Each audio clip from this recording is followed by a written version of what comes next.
Bonjour, alors voici toutes les données que nous utilisons pour le suivi et la planification de la trésorerie. Alors au démarrage, évidemment, on récupère tous les soldes des comptes banque et des comptes caisse, donc tous les journaux de banque et tous les journaux de caisse.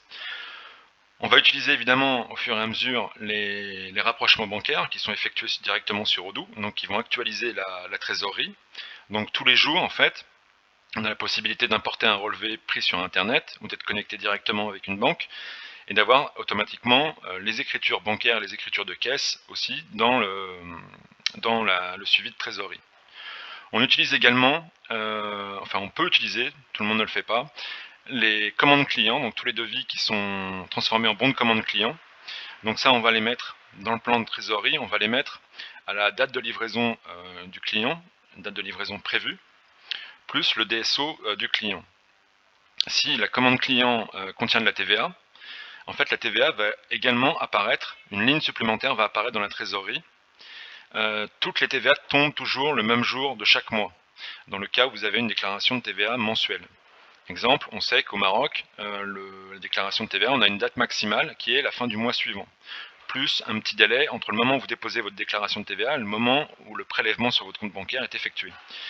Donc en fait, on définit, c'est un paramétrage, on définit un jour dans un mois où on dépose la TVA et on rajoute un petit délai pour le prélèvement sur votre compte bancaire. Donc vous avez le montant TTC qui apparaît sur votre planification de trésorerie, le montant TTC de la commande client, plus une autre ligne pour la TVA qui apparaît. Et comme toute la TVA tombe toujours le même jour, en fait vous avez exactement, et le réel va remplacer la simulation en plus, les prévisions plutôt, donc vous avez toujours une TVA réelle qui apparaît sur votre trésorerie, soit à payer, soit à zéro si vous êtes en crédit de TVA. Les commandes fournisseurs, c'est pareil que les commandes clients, sauf qu'on va utiliser un délai. Le délai, ça va être la date de réception prévue, plus le délai que vous accorde le fournisseur pour le paiement. Pour les factures clients et factures fournisseurs, c'est pareil, pareil que les commandes clients et les commandes fournisseurs pour la TVA, hein, c'est la même chose. Facture client, facture fournisseur, client, on ajoute le DSO comme délai de paiement sur le plan de trésorerie. Facture fournisseur, on utilise le délai de paiement que vous accorde votre fournisseur, plus le délai entre le moment où vous remettez un paiement à un fournisseur et le moment où lui l'encaisse. Il y a un délai moyen en fait, à chaque fois. Le par fournisseur. Ensuite, on utilise tous les règlements qui ont été émis ou qui ont été pris, mais qui n'apparaissent pas encore sur votre relevé bancaire. Donc c'est par exemple des règlements qui ont été mis à l'encaissement. Ça peut être aussi des règlements que vous avez en portefeuille, donc des règlements entrants, clients, et qui n'apparaissent pas encore sur votre relevé bancaire. Donc tout ce qui est mis à l'encaissement, en fait, on utilise un délai par banque. Et tout ce qui est règlement portefeuille, on dit qu'il y a 2 jours de délai. Et si ces 2 jours sont dépassés, le règlement portefeuille en fait sort du plan de trésorerie et est stocké sur le scénario, mais n'apparaît pas dans le plan de trésorerie. C'est un règlement que vous avez en portefeuille, que vous avez dans le tiroir et qui reste là pour l'instant.